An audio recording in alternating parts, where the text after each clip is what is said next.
The UK has just announced a ban for these 10 social media sites for those under 16, with an 8:30 PM curfew for those 16 or 17. I mean, realistically, what else am I gonna do at 9 o'clock? The obvious question is, how will this be enforced? And it's quite obvious. ID verification. I assume as soon as you get onto a site, you get prompted to scan some form of ID or just your face, and then you're let on. Overall, I do support the idea of a ban. I've always had a sense of concern seeing 5-year-olds holding a phone and watching some of the most overstimulating crap there is, but I don't support ID verification. The government hasn't provided a special company or agency that'll show up on these sites. It's on the companies to do it themselves, so there's no way of knowing where your ID is going. We have seen time and time again with the current government that they have no clue what privacy, security or data handling is.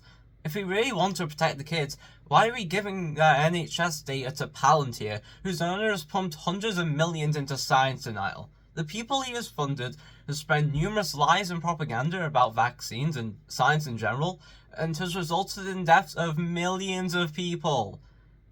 And then these people get people elected who will do budget cuts, which will prevent many life-saving discoveries. These people are murderers. We cannot be giving our data to these people.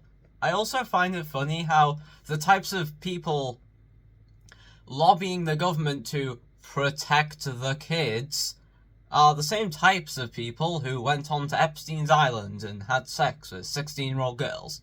Or begged to be let on to Epstein's Island. God, Elon, you're pathetic. I also have a lot of skepticism about the idea of Meta, the company who make billions from porn adverts being showed to 12-year-olds, and now they want to protect kids, even though that would lose them billions. This is all to say, this is not for protecting kids. This is almost certainly to assign an ID and face to all internet traffic. This is a slippery slope, because say a far-right authoritarian government came into power, they could use this data to deny them access to the country, or worse, imprison those who speak out against them online. By the way, the first one of these has already happened in America. This is not a conspiracy. Yes, it didn't happen because of ID verification. The US can't just check their socials, but still, this will become more common with ID verification if we let these sorts of people into power. Okay, away from the conspiracy politics now. I'm also really concerned about the security of these IDs, because even if there was a place to store them without ulterior motives, these can still be hacked and leaked. Nothing on the internet is unhackable, and this has already happened. Last year, Discord had a data breach that leaked the faces of almost 50,000 people. This is now 2 problems with ID verification that have already happened. These are not outlandish what-ifs. These are real things that have happened and will happen more and more often in the coming years. I also think that the law goes too far. I'm not going to be the person who says it's a parent's job, because that's idiotic. There are many negative effects of being that one kid who doesn't have an Instagram account. As someone who still doesn't have those accounts even now, I was fine, but that's because I wasn't in those circles. Fear of missing out is a real thing. YouTube being banned is just really dumb as well. Next year, millions of students will sit their GCSEs just after this law comes into effect, and not all of them will be 16. YouTube is some of the best resources for revision, like First Class Maths, which relies on YouTube for the tutorials for every single GCSE maths topic. And don't even get me started on the numerous English tutorials, science tutorials, every subject really. I just don't think any thought went into this. But kids need to go outside. Yeah, obviously. But safe spots for kids to play sports with their friends, or just hang out, are uncommon in a lot of areas. And that's ignoring the amount of no ball game signs that stop kids from going outside and doing stuff. While people are trying to get their kids outside, which is great, it's harder than ever to find anywhere to do that. I'm lucky to live in an area where all this is possible. There's a lot of green space where I live, but that's not the case everywhere, and the only choice for entertainment for a lot of kids is social media, unfortunately.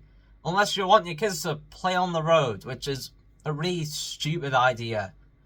But there's nothing you or I can do about it. You criticize things like the Online Safety Act or the social media ban. You hear stuff like, you hate kids, or you're on the side of the pedophiles.